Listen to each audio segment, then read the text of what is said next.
మంచి programme organise చేసిండ్రు Congress party. నేను అంటున్నా ఇక్కడ కాంగ్రెస్ పార్టీ కూడా చెప్పమన్నది ఏంటంటే ఖచ్చితంగా చట్ట వ్యతిరేకమైనటువంటి పనులకు ప్రభుత్వం ఎంకరేజ్ చేయదు.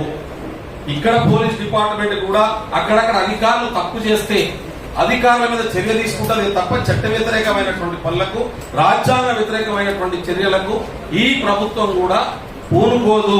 గత ప్రభుత్వం కనీసం మీటింగ్ పెట్టుకోవాలంటే కూడా ఈ హాల్లో మీటింగ్ పెట్టుకున్నటువంటి ఇదే హాల్లో మీటింగ్ పెట్టుకున్నటువంటి హరగోపాల్ సార్ లాంటి వాళ్ళని అరెస్ట్ చేసి తీసుకుపోయినటువంటి తాళం వేసినటువంటి తీసుకుపోయినటువంటి సంఘటన మనం చూసాం.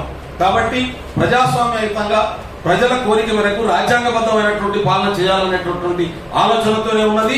అదే పద్ధతిలో పనిచేస్తుంది. ఎక్కడైనా తప్పులు జరిగితే ఎందుకంటే వ్యవస్థ ప్రభుత్వ యంత్రాంగం వ్యవస్థ చాలా పెద్దది.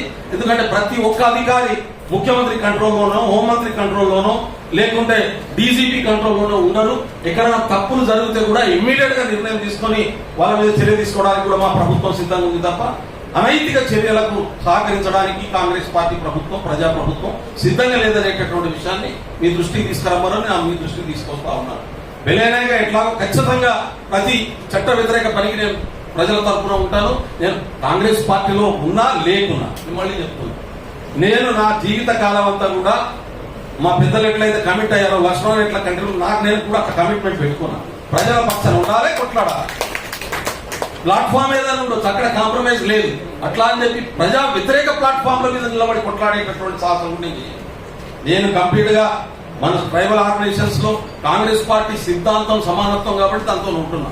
కాంగ్రెస్ పార్టీ సిద్ధాంతం సమానత్వం వదిలిపెడితే ఒక్క నిమిషం కూడా ఉండాలి. మళ్ళీ చెప్తా ఉన్నా, అదేం నాకేం బేసిజం లేదు. ఈ మాట నేను రాహుల్ గాంధీతో అదే చెప్పిన, స్పష్టంగా చెప్పినాం. ఆయన కూడా సమానత్వ సిద్ధాంతం లేనటువంటి పునాది మీద నిలబడి పనిచేయడానికి సిద్ధంగా లేడు.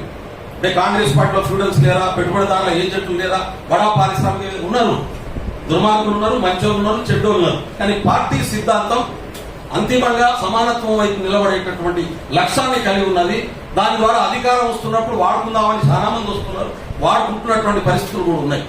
దాన్ని నేను తప్పుపట్టడం. కానీ ప్రక్షాళన దిశగా దాన్ని తీసుకెళ్లేటటువంటి ప్రయత్నం చాలా సీరియస్ గా మల్లికార్జున ఖర్గే గారు, అటు రాహుల్ గాంధీ గారు, సోనియా గాంధీ గారు చేస్తా ఉన్నారు.